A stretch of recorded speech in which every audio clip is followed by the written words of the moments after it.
എന്റെ അവസ്ഥ നിങ്ങൾക്കറിയോ? ഞാൻ ഭയങ്കര ബുദ്ധിമുട്ടിലാണ്. ബുദ്ധിമുട്ടിൽ പറഞ്ഞാലേ ഖത്തർക്ക് ഒരു വിസ എടുത്തുകൊണ്ട് പോകണം.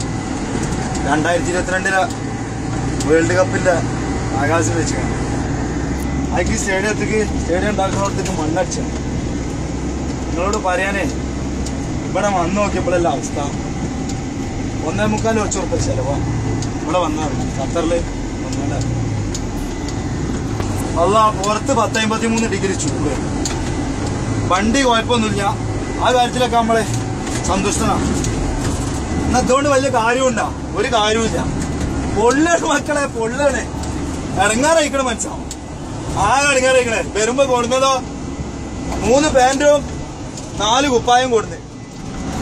ആ നായി ഏജന്റിനോട് പറഞ്ഞ് കുപ്പായം കൊണ്ടുവരുമ്പോ കാക്കി കുപ്പായം കൊടുത്തോണ്ടി, ഇല്ലെങ്കിൽ ഇവിടെ ഭയങ്കര പ്രശ്നമാണ് യൂണിഫോം ഇല്ലെങ്കിൽ.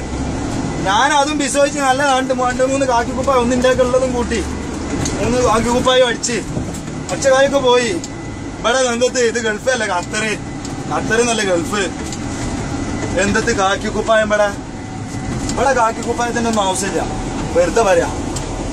അല്ലാ ഇവിടുത്തെ അവസ്ഥ നിങ്ങൾ കാണണം മക്കളെ. വേൾഡ് കപ്പാണ്, ഖത്തറാണ്, ഭയങ്കര പൈസ ഉള്ള രാജ്യമാണ്. ഇറങ്ങാണ്ട് വണ്ടി വരാൻ നിൽക്കണ്ട. അണ്ണാക്കിലെ വെള്ളം പറ്റും. 4 കുപ്പി വെള്ളം മേങ്ങിട്ട് ഇനി ബാക്കിയുള്ള വെള്ളമാണിത്. കണ്ട ഇത് എന്തിനാണ് വെച്ചക്കണ്ട്? നാവ് ഇടക്കിടക്ക് ഇങ്ങനെ നനച്ചു കൊടുക്കാന്, അല്ലാതെ ഒന്നിനും വെച്ചല്ല. ഇനി ഓടാണ്ട് കൊറേ അങ്ങോട്ട് ഓടാണ്ട്. ഇത് ഈ വലിയൊരു വണ്ടി മുടിച്ചിക്കാണ്ട് ഇങ്ങനെ വിട്ടുകാണ്ട് പോണ്ടേ. അത് പോട്ടെ, ഹൈവേ റോഡ് ഇങ്ങനെ ഇത് ലോഡ് എടുക്കാൻ വരുന്നോടത്ത് 10-50 കിലോമീറ്റർ കിടന്നിട്ട് ഇങ്ങനെ ഇവിടുന്ന് ഇങ്ങോട്ട് തൊട്ടിട്ട് കാലിന്റെ തള്ളാമ്പേരില് വരാ. അല്ലാ കുറച്ച് അങ്ങോട്ട് പോയാലോ ബസറചന്തിയില് പറ്റുടിഞ്ഞാലാ എല്ലാം കൂടി കാണാൻ ഇങ്ങനെ മിസിരിയാളും സൂര്യാളും മലയാളികളും എരപ്പാളികളും ഒന്നായിട്ട്. നിങ്ങളോട് പറയാന് ഇടങ്ങാറ് പിടിച്ചൊരു പണിയും. അല്ലാ